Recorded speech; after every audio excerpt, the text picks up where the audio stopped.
Hey everyone, it is Monday, May 17th. The Degrassi Readathon started yesterday, and I started and finished The Poet X by Elizabeth Acevedo. It was really, really good. I felt all the feels. I was moved to tears at points, and I wanted to just hug our main character. Poor thing. But I really enjoyed it. So I gotta read a lot more of Elizabeth Acevedo's work because that was my first book by her. And so yeah, that was that. Today on the way to work, I started listening to Fire and His Chaos by Ruby Dixon.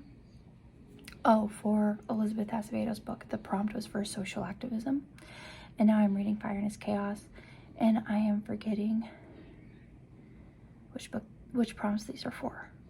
I know one of them has to do with a disability because her main character is missing a hand. I can't remember. I'll put it down here somewhere. But I was hoping to get my wrap up for last month edited and uploaded, but I don't think it's gonna happen today. But yeah, that is about it. I'll probably update you at the end of the day. If I'm alone, I'm not gonna get a lunch, so very excited about that. But anyway, happy Monday. Bye. Hey everyone, it is Thursday, May 20th? Is it the 20th? Oh my God, I don't even know what day it is. Oh yeah, that's terrible. Okay, but anyway, I kind of fell off the radar with this readathon and with this vlog. Trying to finish a couple buddy reads that I was behind on. I had to read A Study in Scarlet Women for my book club.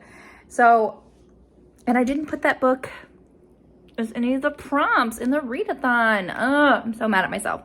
But I'm back. I did just finish Fire and His Chaos by Ruby Dixon. I love Ruby Dixon so much. This series is really great. It honestly just gets better and better with each book. Because I remember, I liked the first book, but not as much as I'm liking these later books.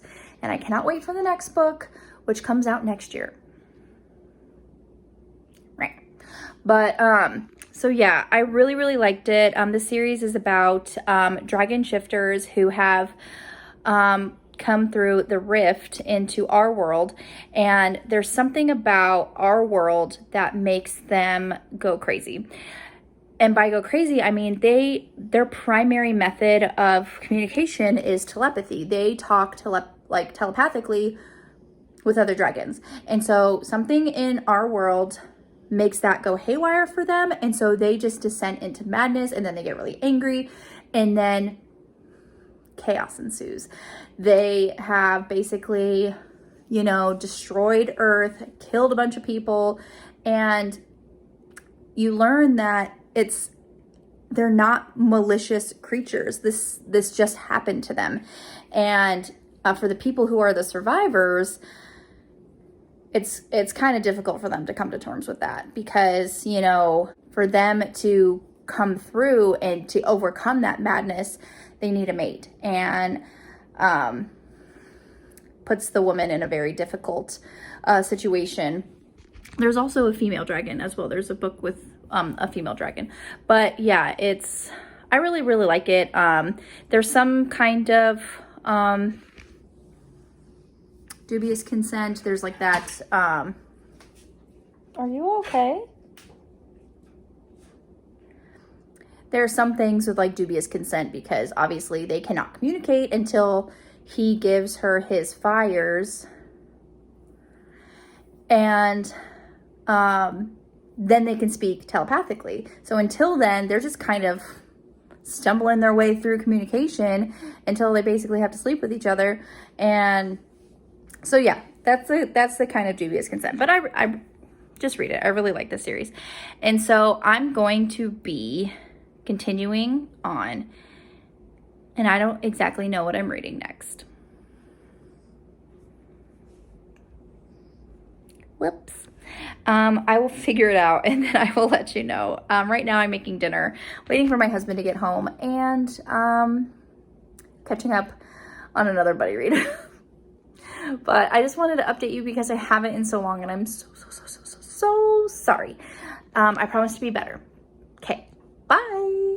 Hey everyone, it is Saturday, May 22nd, and I started listening to Follow Your Heart by Brenda Jackson. I was able to get that on my Hoopla, which I was super excited.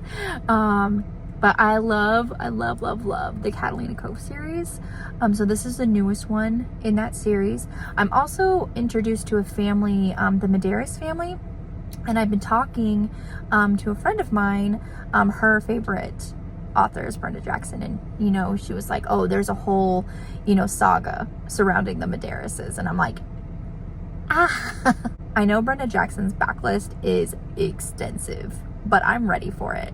So yeah, I think I'm almost done. I don't know exactly how much I have left, but I'm definitely gonna finish it tonight because my husband and I have been driving around basically all day, so I was able to listen to a good chunk.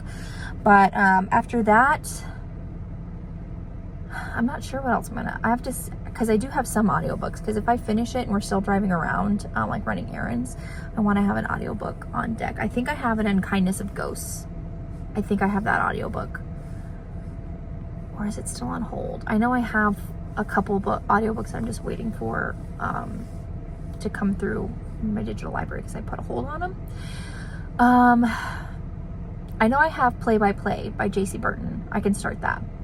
But yeah, so I just wanted to update you because I know it's been a while. And for the prompt for Follow Your Heart is read a book that promises warm and fuzzies. So I know every time I read a Brenda Jackson book, especially in this series, I feel the romance, and it's just, the happily ever after is always so wonderful, and I love it. So I am excited to finish this one, and then I was talking to my friend, I gotta just create a Brenda Jackson spreadsheet because she has a lot of books. Her backlist is extensive, but I want to do it. It's my goal. I don't know when I'm supposed to be, I don't know how long it's going to take me, but I know I want to do it. Okay, so I'm going to talk with you later. Bye. Hi everyone, it is Monday, May 24th, and I just got to work, and I just wanted to update you.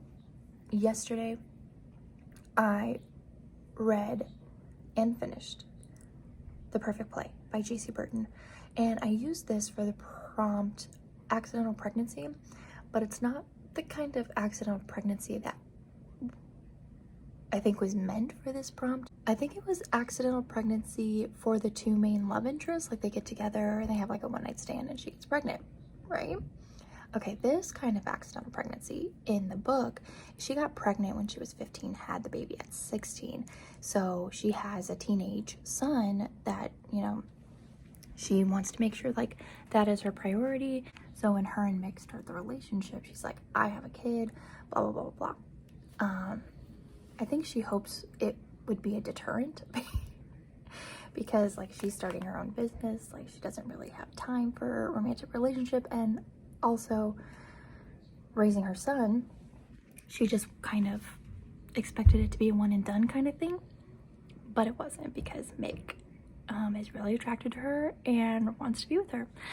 So I guess it still works. I guess it still works for the prompt. But anyway, it was for accidental pregnancy and celebrity romance, those two. So today I'm at work. I have brought The Red Pyramid, also A Court of Silver Flames. Such a chunky book, chunky. So I can start those two. I do have the audiobook for An Unkindness of Ghosts, but it's on hold, so I'm kind of waiting for it to come through. If not, for my digital library, I'm going to see if it is on Scribd, if I can't get it in time, you know. And then I also have to read Cemetery Boys. And I think that's it. And I have a week left. Awesome. All right, so I just wanted to update you, and I will talk to y'all later. Bye. Hey everyone, it is Wednesday, May 26th. Yes, 26th. And still listening to A Court of Silver Flames. Honestly, The sex scenes are hot and everything, but Nesta is such a fucking bitch. She's getting better now, but like there's this one scene where she like cusses out Elaine and like makes her feel bad. And Elaine, I love Elaine, she like stood up for herself and she was just like, I was in the cauldron too. I was put there against my will. I was kidnapped. I went through that too. I lost a father too. But I don't know why my trauma is your problem. Yes, Elaine, yes. Like, because she was always like kind of the meeker sister, but I'm loving that she's standing up for herself and not taking Nesta's shit, because if anybody in the world doesn't deserve that, it's Elaine. So, and even Cassian was just like, he like walked to the library where she was working, and he was like, what the fuck was that? Like, what is your problem? So she's getting better, but me and Nesta have issues. That's like, I was seriously like, before we got to the one sex scene where she was giving him head at the dinner table, I was about to DNF it. I was like, I can't fucking read this anymore. I can't. But that scene is really hot, so I'm just like, I'm gonna keep going. But I'm also reading the Red Pyramid because we're going live for this tomorrow. This isn't for any prompts for the Degrassi Readathon. I know. Also, I totally forgot to tell you on Monday that Love in the Night started as well on the 24th, on Monday. So it was a paranormal romance readathon. So I'll put my TBR here, and it'll be linked in the cards in the description box. I haven't read anything for that yet, but I mean, we still have the whole weekend, right? So yeah, I mean, I haven't been able to read a lot at work just because the person that has been with me, I've had a person, thank God. She's one of, you know, my good friends. And I haven't seen her like since before COVID. And I used to work with her up here, but she left for a different office. So it's really nice catching up with her, but I just haven't been able to read. But I'm all by myself today and we're gonna be busy, but hopefully there'll be some downtime where I can read, because I need to get these books read. And I have my 4 books for the Love in the Night. Technically 3, because I've already read the group book. And then I have 2 other books for Degrassi. So 1, 2, 3, 4. 4 days left. Wait, today. 1, 2, 3, 4, 5. 5 days left, including today. If I could finish, this is stretching it. If I could finish Silver Flames and Red Pyramid today, I think I'll be okay. That's a lot, but I'm motivated. All right, I'll talk to you later. Bye. Hi everyone. It is Saturday, May 29th, and it's like 11 o'clock in the morning, and I just woke up. I didn't mean to sleep this late, but in my defense, we were out pretty late last night. We went and saw A Quiet Place, and my husband had worked, you know, until like 10 o'clock at night. And we went and saw a 10:30 movie, and it's like 2 hours. And then we went and had like sushi at this bar that was open. So it was a pretty late night. Anyways, I had finished An Unkindness of Ghosts.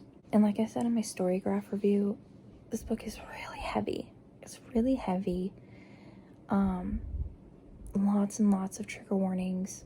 I have them all listed in my Storygraph review, but just to name a few, there's, you know, racism, homophobia, transphobia, homophobic slurs, murder, torture, executions, medical procedures like abortions. I think they amputated something like a foot or a leg or something. And then there's talk about a previous woman who had a hysterectomy. There's more, I know. That's what I could think of off the top of my head. Like they're all living in this ship. It's like, I actually would like a map of this ship, but it's all separated by tiers on this ship. So obviously the more wealthy and white you are, you live at the top tier, and then it just trickles down to everybody else. And like the lower you are, I think it's 3 tiers. yeah, I think the lower you are, obviously, the more they are, you know, prejudiced against you and racist against you. And like classism, segregation is all inherent in this hierarchy of the ship.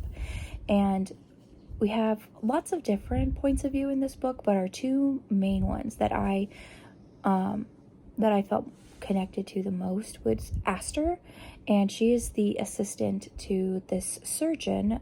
His name is Theo. The author uses she pronouns for Aster and he pronouns for Theo, but they are having like this internal struggle of that identity, and it's going through this kind of point in time where a leader that they've had has died, and it looks to be poison, and Theo is actually wondering if Aster is the one who had done it, as he's obviously not a very good guy, this ruler. But Aster didn't do it. And all the while also she is looking through her mother's like journal. She kept like a journal, and one of her friends had noticed that it was written in code. So she's deciphering all the stuff, and it all kind of makes sense in the end. But honestly, I just went with it, and it was actually really amazing, you know, science fiction work, and I was intrigued the entire time. It just kept me, I would say turning the pages, but I listened to the audiobook. But yeah, it was really, really good, and I was intrigued to know more. I could probably read it again and get more stuff out of it. It's just that is so many things, so many little things that you might have missed like the first time around. But yeah, so it was really good. I gave it 4 out of 5 stars. Then I moved on to Cemetery Boys by Aiden Thomas. I didn't get too far in. Again, listening to the audiobook, maybe like a couple hours. I was hoping to finish that yesterday, but then I got stuck on TikTok while I was waiting for my husband to get home. You know how that works out. But I was hoping to finish that yesterday because I have literally read nothing for Love in the Night, and it's Saturday. Well, at least Cemetery Boys is my last book for the Pop Culture Readathon, and that ends tomorrow. So I definitely got that in the bag. And I think Love in the Night ends on the 31st, so I technically still have 3 more days. And I only have 3 books to read. And one of them is an anthology, which I'm not even reading all of the stories in there. So, I think I'm going to be okay. Again, I might have a false sense of confidence, but who knows? But I think it's time for me to get out of bed. My husband is looking for a new oven because ours broke. Like, I was cooking on the stove, and then I needed to turn on the oven. I was boiling peanuts. That's what happened. I was boiling peanuts because Izzy said something about boiling peanuts or buying boiled peanuts. And I'm like, you know what? I want some boiled peanuts. So I started making them. And if you've ever made boiled peanuts before, it literally has to simmer for hours. And I had it on the back burner, one of the back burners, because I didn't want it to be in the way of when I was cooking dinner and everything else. So I think the back glass part of it that has all the control panel on it, I think it got too hot and it like shorted, because the side where I was boiling the peanuts on, none of the buttons could work. I mean, some of them you'd have to press really hard, and then the one button that didn't work at all was the like clear and off button. So I could turn on the oven, I can turn on the broiler, I could set it, but I could literally not turn it off. So I was like, well, that's not going to work because it's 100 degrees outside and we don't need the oven just on. So I unplugged it, let it sit. It's like, maybe it just needs to cool down, right? So in the middle of the night, my husband said that it had started beeping and it had this like code on it. He thinks it was like an error code or like something's broken, obviously. So we had to unplug it because it just kept making this beeping sound. Like, we could not get the beeping to stop. And I say my husband heard this because I wear earplugs when I go to bed, so I don't hear anything. And that is the point. Like, the stovetop still works. Like, I was still able to make, you know, dinner on the stovetop, but just the oven doesn't work. And we've had this oven since we've bought this house. We first got married in 2009. So it's had a good run. And when we got that stove, it was used. So it has had a good run, but we need a new stove. So that's what he's looking into right now. And then we might go and get a new stove. So that's the plans for the day. And I'm hungry. I want to eat something. And that's about it. I'm going to be listening to Cemetery Boys when I can, and then I will update you a little bit later. Bye. Hey everyone, it is Sunday, May 30th, and today I finished listening to Cemetery Boys by Aiden Thomas. I really loved this. I loved this so much. It was like mysterious, suspenseful, and that ending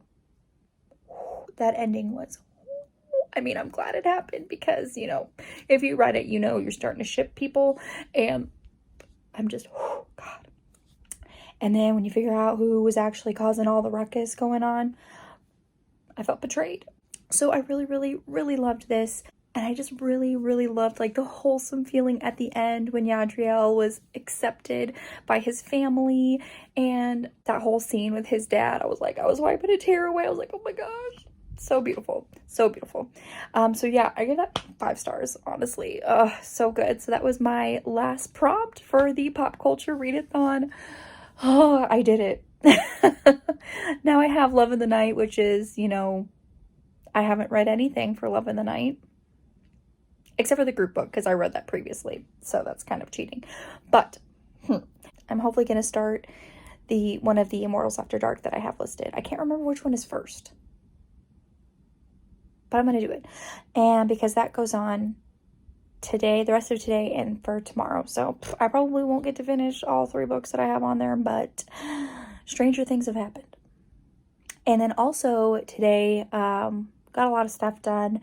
We got a new stove yesterday, so I cleaned that. We installed it. And then we got a new thermostat, which is really exciting because, you know, if you're over 30, that's the kind of stuff you look forward to. So, and then also, I filmed an announcement video. Announcement is going live tomorrow, so by the time this vlog goes up, it'll have already been posted. That is for the Hoe-Athon, and that'll be linked in the cards and in the description box for you, so you can participate in that. I'm very excited for it. Oh, so exciting.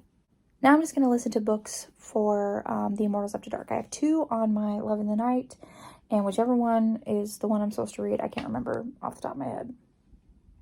My bad. But yeah, I'm gonna go do that. Might cook dinner, or we might go to dinner, but I'm getting hungry, so. But yeah, so I will update y'all a little bit later. Bye. Hey everyone, it is Monday, May 31st, and I hope y'all had a good Memorial Day. And today was the end of Love in the Night, which I did finish Dark Desires After Dusk. I think that's what it was. Hold on, let me double check because I don't know. It was Dark Desires After Dusk. Okay, so I finished that one, and that was for these prompts here. I can't remember off the top of my head. And I finished The Other Side, an anthology of queer paranormal romance. And when I made this TBR, I had no idea that it was actually a comic book. No clue. So I got it on Comixology, and it was only $3.99, but it was really good. I like some stories more than others. I did end up reading the whole thing because I said, you know, when I made the TBR, I wasn't going to read the whole thing. I was only going to read, you know, some of them, but I did end up reading the whole thing, so that was pretty nice. And I just wish they were longer. They're anthologies, and they're very, very short. Some of them are, like, they're cute, but I just wish they were a little bit longer. I didn't reread the group book, which is Deal with the Demon by Chase Verity, and I did not get to read Kiss of a Demon King. I got bingo some way, but I did not get blackout, which is unfortunate. I think I did pretty good, especially for cramming it all into like the last 2 days basically. But yeah, anyway, so that is the end of that. But it's like 11:30 and I have to go to work tomorrow, which is unfortunate. I wish I had more days off, but I do not. So that is the end of this, and I will see you on the next one. Bye.